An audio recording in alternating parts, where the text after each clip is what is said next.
Við erum stödd í menningarhúsinu Hofi og við ætlum að kíkja í verslunina Kistu og sjá hvernig kjólar fá framhaldslíf.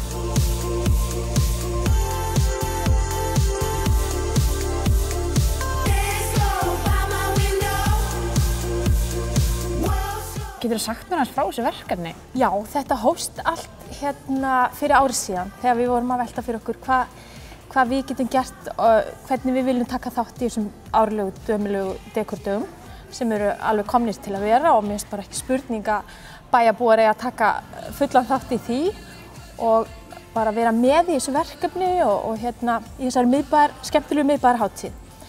Og við fórum svona að hugsa auðvitað eins og þessi dekordagar, þetta er aðeins styrktaraðili Krabbameinsfélagsins, Akureyrar og nágrennis. Þannig að við fórum hvað getum við gert og hvernig getum við látið gott á okkur leiða en leið boðið fólki heimsókn til að kíkja á hvað við höfum að bjóða.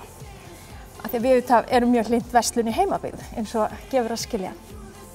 En þá bara kom þetta, á hverju söfnum við ekki kjólum og gefum bara allan ágóðan.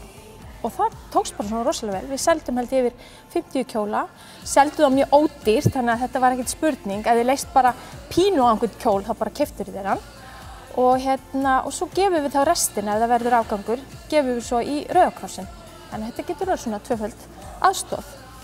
Og þessi kjól til dæmis, ég keypti hann í fyrra og bara hesta hana með þetta. Reyndar í gúmmístígvél en það er önnur saga og ég sé að þú ert líka í dásamlegum kjól sem verður til sölu og og við erum með svona smá brot af mjög sérstökum fallegum litum. Þessi er heimasaumaður. Vá, þessi er keyptur en það leynist svo í skápum hjá konum eins og þú kannski þekkir. Það er ein og ein feilkaup sem maður kannski hefur keypt og notar ekki eða að fötin hafa minnkað í skápnum.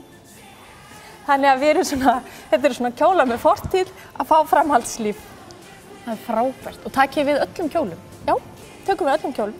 Af því að svo sjáum við þá bara að fara með þetta í Rauða krossinn, það sem ekki selst. Þannig að við aðstofum fólk líka við að gera hreint og það má hringja í okkur og við komum og sækjum. Já, 852 4555. Hvert er framhald þessa verkefnis? Hver er framtíðarsýnin? Já, við verðum með sölu þetta er næsta föstudag, klukkan 5 til 7 hér og meiri segja að það er að opna nýr veitingastaður sem heitir Nanna Seafood Restaurant. Þau ætla að vera að bjóða smakk og kynna veitingastaðinn sinn, þannig að þetta er svona svolítið að hlaða utan á sig, að það eru fleiri að koma og taka þátt og við ætlum svo að ef það er eitthvað sem verður óselt, þá ætlum við reyndar að fara svo á Backpackers og vera þar milli 7 og 9.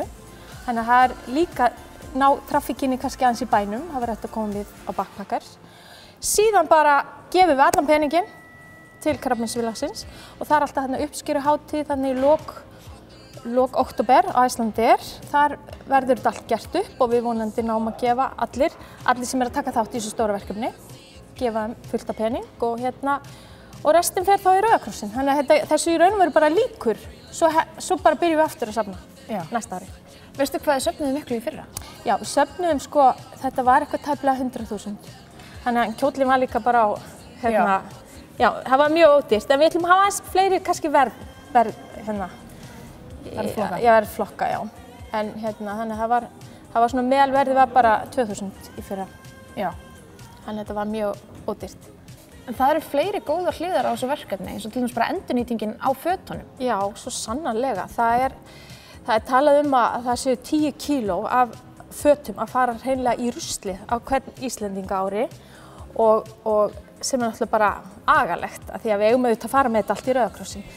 Já, þannig að ein hliðin er náttúrulega svo sannarlega að endurnýta fötin og koma þeim bara, við þurfum ekki að kaupa þetta allt sem við erum að kaupa.